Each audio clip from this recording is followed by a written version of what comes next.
Hey everybody, Rebels of Cloud9 here. Once again, unfortunately, I have fallen a bit behind on my project, so I don't quite have as many new videos for you this week. So I thought I would do something that some people have asked me to do, and they've wanted me to show off my model kit collection. And that would be a very, very long video, and unfortunately some of them are away in storage, so I can't quite do that. But I did say that I was planning to do this a while ago, and that was to show my World War II Japanese aviation collection. So I'm going to do that for you guys here today, and hope you enjoy. So let's start over here in the corner here. This is made by Aoshima. It's a very, very old vintage kit. This was a gift from my brother a couple years ago. I don't think I'm going to pronounce it properly, but it sounds like Shuin, Shuinyuin? I'm not even sure. Anyways, this was mostly just a prototype aircraft. It didn't really get very far. It was kind of meant to be a getaway plane. The float in the middle there would drop, and it was supposed to fly away at high speeds. It had really cool these alternating propellers, so they would flip in the opposite spin in the opposite directions, and yeah, just a very vintage kit from Aoshima, and quite a nice build. I had a lot of fun on that one. So, and next one here, this is the Dyna.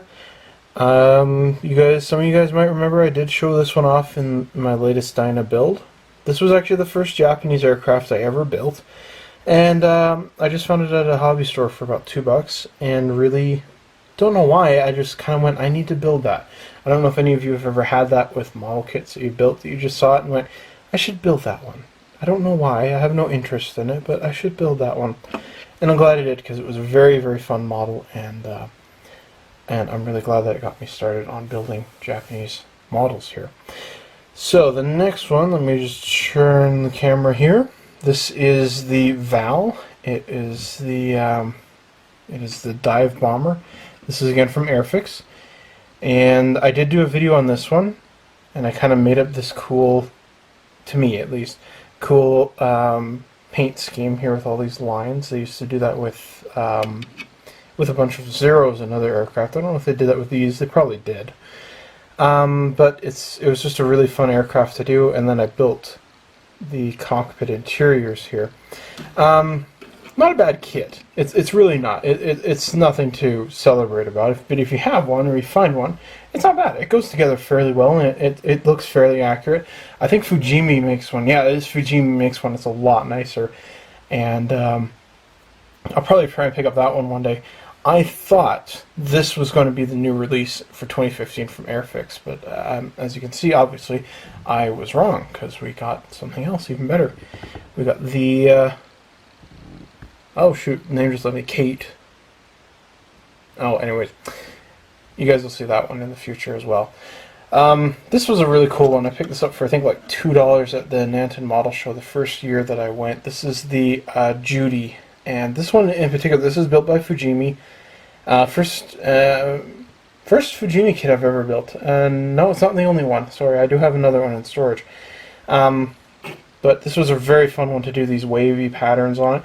And what's really cool about this model in particular is this aircraft was designed to be a torpedo bomber or a dive bomber. And later on they extended the wings and they gave them a radial engine. It had more power to it. But this one in particular is a photo reconnaissance. So there's a little camera on the bottom. So it's kind of a rarity to have in the collection, as far as having an oddball aircraft. So I remember building that one. It was very, very fun. I like that one a lot. So I've got nothing bad to say about Fujimi. Here, this guy, you guys may recall, I built this one earlier in the year. This is the Airfix Dyna. This was the reboxing. So it had these nice cartograph decals. Don't really need to get into that one too much. It's just painted in green instead of brown. I really like having that one. And I'm going to move my camera over, whoop, not on my foot, so moving over here. This is the Hein, and this aircraft was based around the He 100. It actually had a Daimler-Benz engine in it for a while, and this is from Rebel. This is one of their old 70s kits. Not a very nice kit, unfortunately. So I'm gonna upgrade this one to the Hasegawa one in the future. So this is where I tried the hair gel technique, and as you can see, I'm quite actually happy with how that all turned out. It was quite a fun thing to practice that on. Not a nice kit by Rebel. It's old, it needs to be retired, and I was very disappointed that it wasn't something new, that it was just an old reboxing. What's really cool though is if you have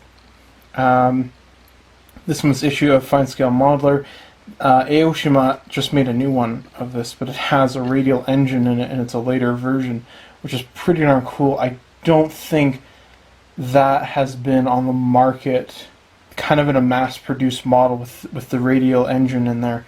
So that's really cool to finally see that one appearing here. Moving on right here, this is a KI. I think this is a 43 Hayabusa. I don't think this is the 44. I think this is the earlier one. This one I practiced making scratches on the bare metal. The Hayabusa is one of my all-time favorite Japanese aircraft. It's such a beautiful aircraft. Really cool that one of these is still flying today. This is a Hasegawa kit.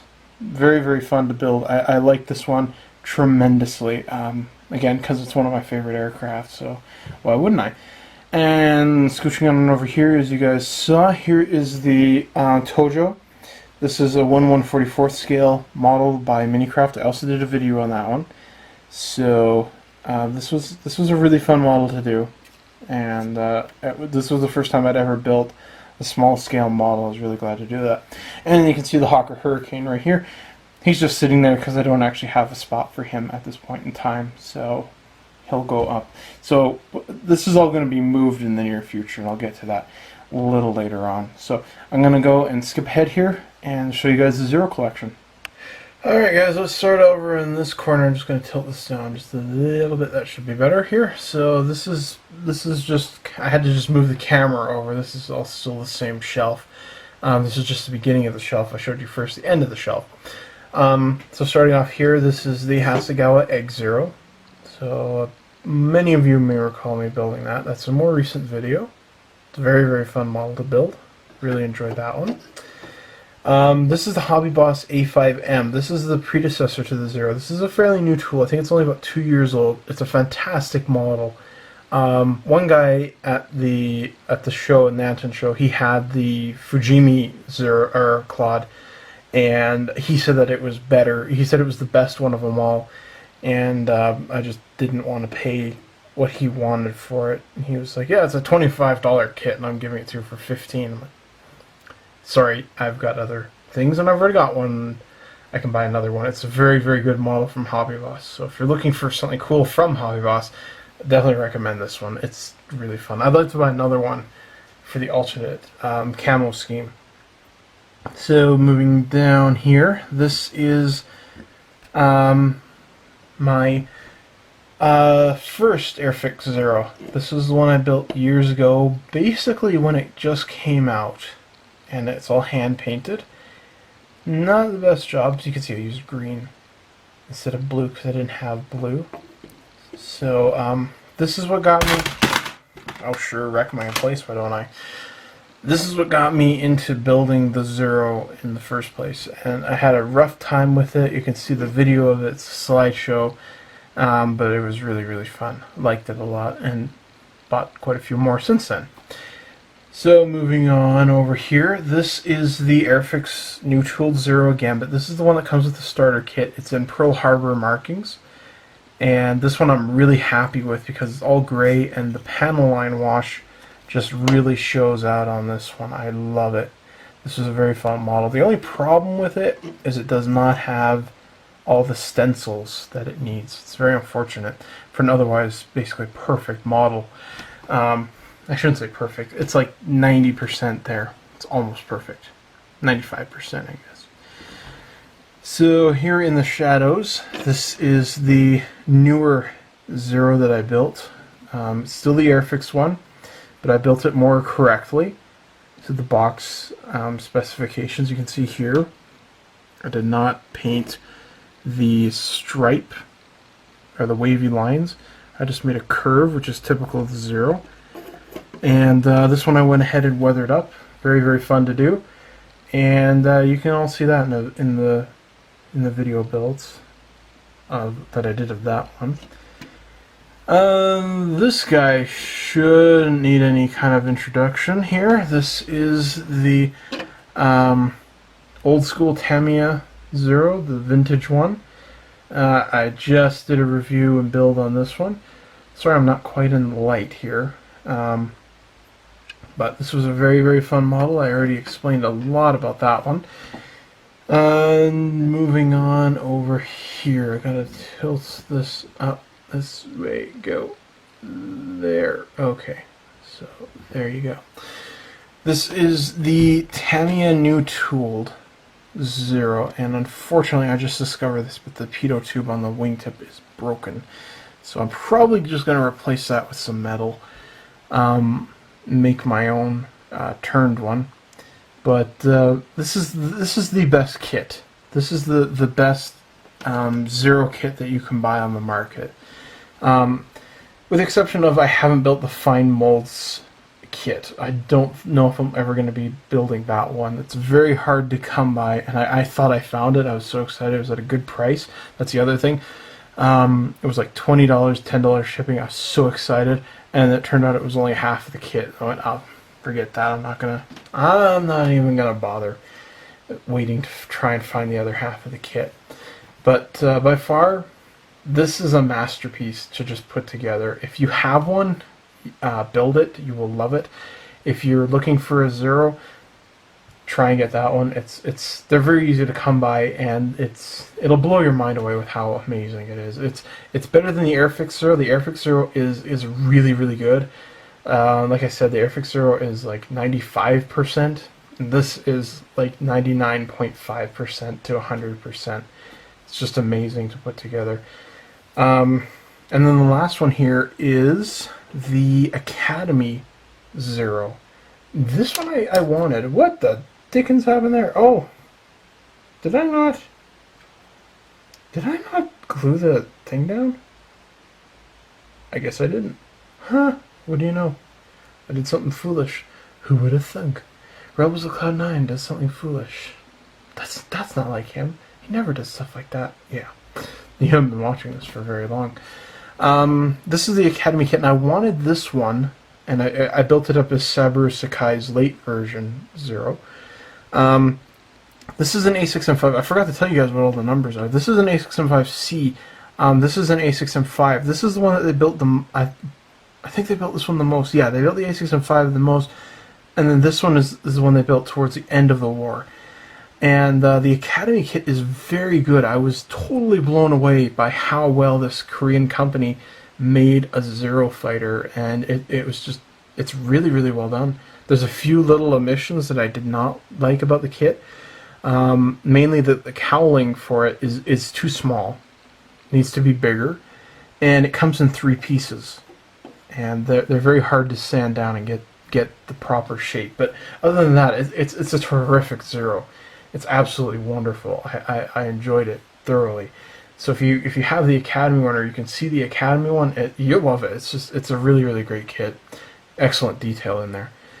So I guess I should mention that. I'm gonna go ahead and do that really quickly here. So this one here is supposed to be an A6M5. This is, or sorry, yeah, sorry, A6M5. I'm right. Okay, this is an A5M Claude. I think it's an A5M4. This is an A6M2B, and this is an A6M2B again, and this is an A6M2B as well. This is an A6M3 with the clipped wings, so it's called Hamp. And then the last two over here are the A6M5s. So, the last thing I can show you guys here might be interesting is I have these posters that I kind of put up. This is Saburo Sakai's Zero, and this is going to be becoming a build soon, I hope. I've had the parts for a while now, and I can build this Zero in particular. I just printed this off the internet. This is from Tamiya, the 48 scale. When you buy the old vintage, not even vintage, but they're older Tamiya 48 scale kits, they still produce them. They come with these really awesome little posters. So I've got that one. And I've got the Raiden over here, and then over here on the other side of the wall, sorry, I can't quite get that into shot without moving everything. This is the KI-48.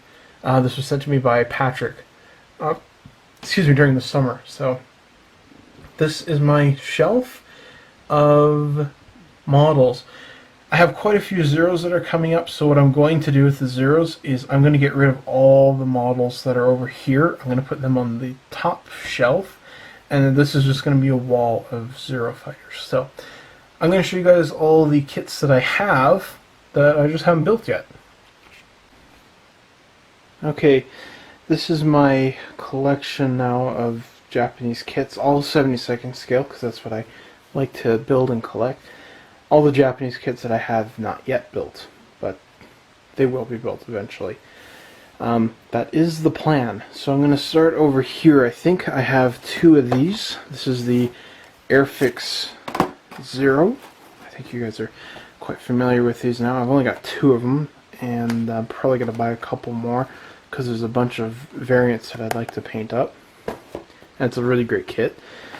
This one I bought, this is actually, oh sorry, this one is not 72nd scale. Oops. This is 1/144th scale. This is the Mavis. It was a float plane, obviously. This is made by Trumpeter, and the reason why I bought this in 1/144th scale is Hasegawa, I believe, is the only one that makes it in 72nd scale. And I just didn't have room for it. Even in 1/144th scale, it's a big plane. It has a huge wingspan. So this is about 2.5 times the length of a Zero. And then there's the fuselage up there. So I haven't built this one yet because I want to build this one as part of kind of a mini diorama, or I guess a vignette, action pose, something like that. So that's what that one's for. Really nice model. I'm not, like I said, I'm not a huge fan of Trumpeter kits, but I like that one quite a bit. This was a summer buy. This one I'm super excited about. This is the Hasegawa A6M5, the Super Ace version.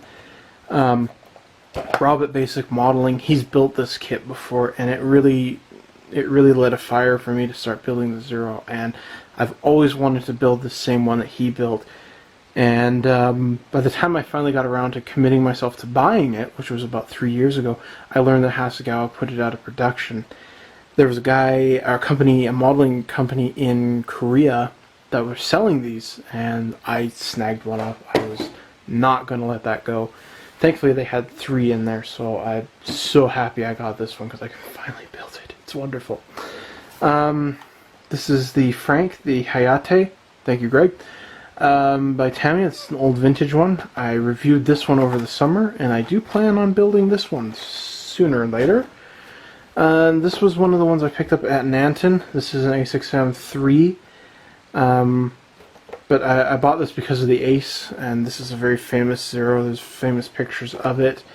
And I've never built a Hasegawa Zero, so that's the reason why I bought this one. So it's a pretty nice kit, and the box art for these Hasegawa kits is just phenomenal. It's amazing. I wish I could get it in like a poster. This is the Airfix starter kit for the old tooled Zero. I really wanted this one for stupid reasons, just for the Sabaru Sakai decals. And it mostly became a game that I couldn't find it. It was like I had to have it at that point. And I am going to build this one. It's very crummy. Making models again. He built this and retooled it and did all this incredible stuff with it. I'm not going to do that. I'm going to buy another Airfix Zero, the old one, and they're both going to go into a mini diorama. So I am going to use it. I am going to build the model, but like I said, it's going to go into a mini diorama one of these days. So let me just reach over here. These are all the Tamiya Zeros that I have. This one here, this is the rare limited edition Zero. It came with a book. It's an A6M2, and it's just a different packaging, and they cut the sprues down to be smaller.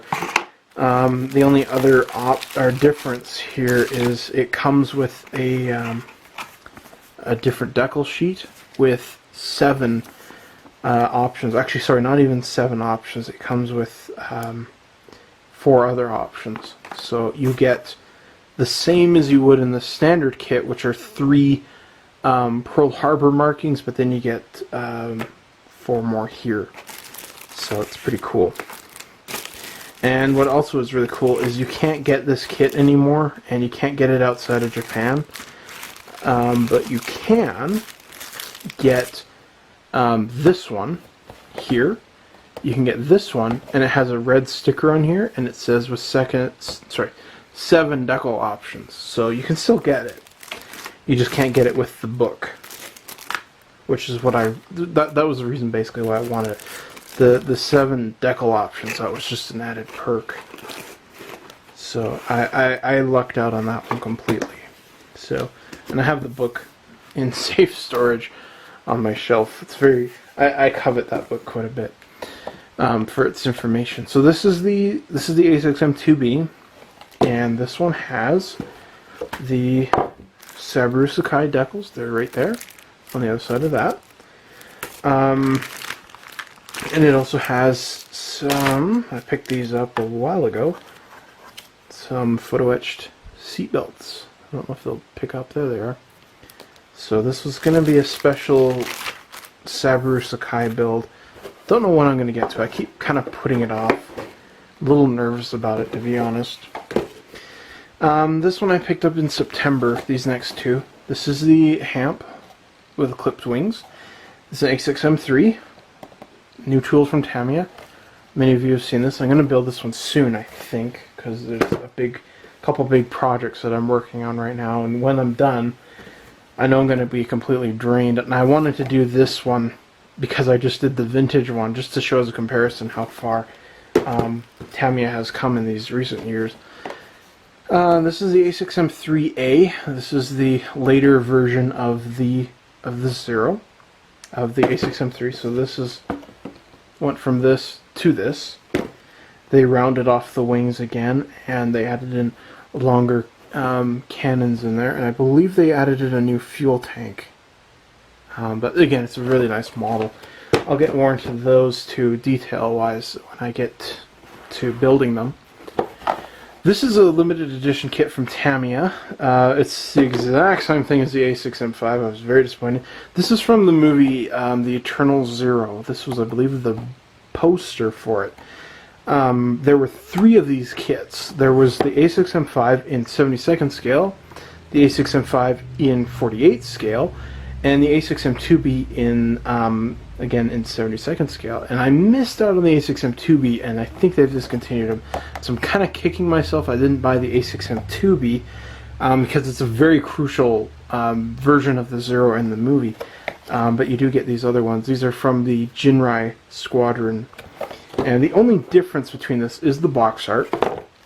And you get this different piece of paper in it here, and a different decal sheet. It's a very, very small decal sheet for that. Love this movie. This is one of my favorite movies. In fact, I'll just show you guys this really quick. It's right here. Come here. This just came in on Friday. This is the Eternal Zero soundtrack. I fell in love with this music. It was incredible. And check this out. When you open it up, there's all the blueprints for Zero in there. I love it. So, yeah, you can still find this one around. The price on it has jumped up a little bit more than it should, in my opinion. But it's a good kit to have, especially if you've seen the movie. So, moving on to the last pile here. This was one of my favorite purchases at the Nanton Model Show. This is the Matchbox Zero. I'm going to convert this into the A6M1. They only had 2 A6M1s, and they're basically both prototypes. I did find another one of these on the internet. I was really surprised. Guy wants a very, very reasonable price for it.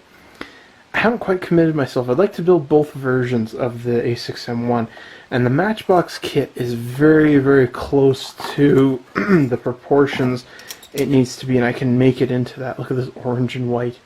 Awesome. I just haven't committed myself to buying it yet because I kind of like, I don't know if I need it. I have other kits that I want to put my funding to. This one here, yeah, Greg, if you're watching this is the kit I'm talking about that I wrote to you about a little while ago. If you can try and teach me how to pronounce that, WWII, I have no idea how you pronounce that. That is crazy for a Canadian like me. So this one is Aoshima. Yeah, it's a very, very vintage kit. And I don't think I'm ever gonna build this one. I've always said this. With any kit that I buy, I plan on building it. I don't like to buy kits because they're rare and I hold on to them. I always plan on building my kits. But this one, I don't know. I really love keeping it all here together like this, and this really incredible box art on it. And I just kind of want to keep it together. I don't know why. Let's check that out at the bottom. It was only 100 yen back in the day. Can't buy kits like that anymore. So this one I also picked up at 2013 Nanton Model Show. This is the Sierran. And this one did not really see any action at all. I think they had a couple, but if memory serves, they didn't really... They kind of... The war was ending and they couldn't really use them. This is kind of a mid-90s, late 90s from Tamiya. Very, very good kit. It's a terrific looking model, and I don't know why. I always pass over that one. I just don't know why I've never gotten around to building it. I don't know why. This is one of my favorite model companies that's ever existed. This is LS Models. They make some amazing models. This is the KI-15 Babs, and it was a reconnaissance aircraft. And LS Models, if you've ever seen LS Models, they're old vintage, but the quality of these old vintage kits is amazing. Like they have all these beautifully recessed panel lines. Like they're totally accurate in every detail, and they have these pretty nice and complicated canopy sections to them. They're wonderful models. So if you ever find an LS model, I would highly recommend picking it up. LS Models also used to make 1/1 scale firearms. They're really cool guns. My dad actually had a whole bunch of them. Didn't last long, according to him. He said they had a tendency to break. They also made cars, and I think, I'm trying to remember correctly, I think the Hasegawa Zero might be the LS Models. I'm not sure, but you can still buy these kits from Arai, so they're not gone. This one I'm really super excited about. I love this little plane. I saw a professional modeler out of Calgary. He recently passed away earlier this year, and they were auctioning off all his models, his whole model collection of built models that he won awards on. And this was one he built, but he didn't win an award for it. And he built this the orange one there. And this is from Fujimi. This is the Tachikawa KI-36, and I always wanted it, and I found it at the model show, and I was really excited. What's really cool about this kit from Fujimi is the one I wanted was to build his that he had there, this orange one, because I really like that one. What's really cool about this Fujimi kit is it has this one box art, but all the options, all three options, are in the kit, and including, it's really kind of funny, because I've never seen a company do this before. So I'm just going to show you guys really quick. Yeah. So here's the instructions for the trainer. Here's the instructions for the reconnaissance. And I'm not sure what this... I think this is a promotional aircraft. I can't remember what they use this one for. Anyways, they give you the instructions for all three. Like, how many companies do that? You know, if you want one version of the kit, you have to go hunting for it. No, you get all three options that you wanted in here. Fujimi, I just gotta say, that rocks. That's really sweet. This is the last Dyna that I have. I just haven't got around to building, so I love this one. My dad picked this one up for me. It's so cool. It's got a, this is a training Dyna, You can see it's got another canopy at the top here. This is another LS model. Fantastic model. You can see it's all orange. Look how bright this orange is. Yeah, you thought the Matchbox one was bright? This is even brighter. This is such a fantastic die nut. It puts the... as much as I do like the Airfix kit, this one puts it to shame. Such a fantastic model. And this last one I picked up, I think about a year ago, almost a year ago, from someone close around here. This, I didn't really want it, but the guy kind of threw it into a deal. Because the reason why I didn't really want it is because I don't quite have room for it. This is supposed to be the Japanese's version of America Bomber, the Rita here. And this is an older Hasegawa kit. You can still buy this one. But this is the old one. And I do believe... Yeah, one of these, they did build one, and the Americans got hold of it, and I don't remember, yeah, it does, there it is, there they are, okay, there's the stars. So it does come with the options to build the captured American version, but it's such a big model. I haven't built it yet because I don't have any room for it right now, but you can just see, it's absolutely massive. It's full of rivets. It's one of those nicer, older Hasegawa kits, but it's still really good nonetheless. So that's it, guys. That's my Japanese collection. It's always growing. I'm always finding new Japanese kits that I want to add to it, and I just thought I'd share this with you guys because some of you have inquired about it and inquired about what builds are coming up. And like I said, none of these are really going to be built right away, except possibly the new tool Tamiya A6M3, possibly. Like I said, I'm running short of time within these next 2 months in November and December. My time is really short. Hopefully in the new year I'll be able to just go steady and just build whatever the heck I want. But thanks everybody for watching. I hope you've enjoyed this. This is just my small meager collection, and I think I have more kits to build than I have built, but they will all get done in the future. So thanks everybody for watching. This is Rose at Cloud9. I'll see you guys later.